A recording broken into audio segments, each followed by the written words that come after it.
with national security expert Steve Adelman, who focuses on security at public venues such as schools, shopping malls, like Stella just mentioned. Thank you very much for joining us. You're welcome. First off, your thoughts on the shooting 3 days after as we continue to find more information?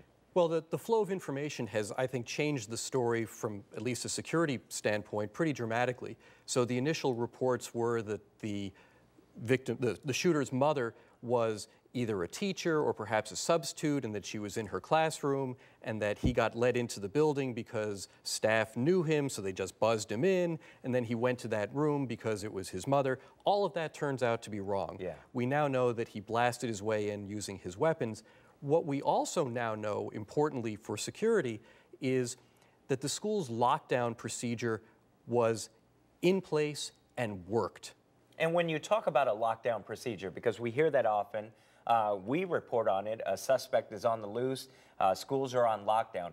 What does that actually involve? A school lockdown procedure is it's something that you have to practice. So the teachers will receive a call from someone, because the teachers should all have radios. They'll receive a call from someone in the administration saying, there is something, go into lockdown right now. The teachers will then herd all of their kids into a part of their classroom where there's not access from the outside. They'll pull the blinds, they'll cover the windows, they'll get the kids into a bathroom, a closet, a corner of the room where they're remote from outside access. So the shooter, potential shooter, whoever it is outside, can't see them, doesn't know there's anyone in there.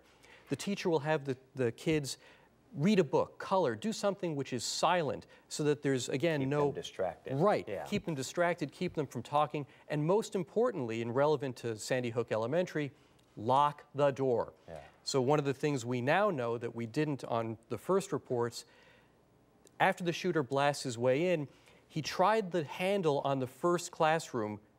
It was locked. That locked door doubtless saved lives in that first classroom, because we now know the shooter wasn't going to look for his mother in the second room. Yeah. He was just looking for targets. Let me ask you this, because we've seen a shooting in an elementary school, in a mall, in a movie theater in the last several months. Is there any place now that is secure? And speaking from a security standpoint, there is no place that is secure against someone who is as well armed and intent to do harm as Friday's shooter. That's the best answer I can give you. Let me ask you this, because after the movie theater shooting, I found myself going to the movie theater and starting to look around and kind of look at where my exit route was. If you're a parent, is that the world we live in now, that wherever you go, you have to start looking for the possibility and exit routes and emergency aisles and stuff? I'm the father of an elementary school student. For me, the answer is yes. It always has been yes, but even more so after, I don't know, the Gabrielle Gifford shooting, the one in Aurora, this one, the other active shooter situations that we've talked about on the air right here. I think it's incumbent on every parent to be aware, to be vigilant, to be careful, because after all, what do we have that's more precious in our lives than our own children? What do parents do right now to keep their own homes safe for something like this? Because like you said, if there were a shooter who wanted to get inside somewhere, they could. Well, to keep their own home safe is an entirely different conversation. I mean, this one is about schools and public locations. Exactly. We've been talking about public places like movie theaters, shopping malls. This is an elementary school. For such places, there is a particular group of things that can be done, lockdown procedures for schools being most prominent among them, because we saw it saved lives.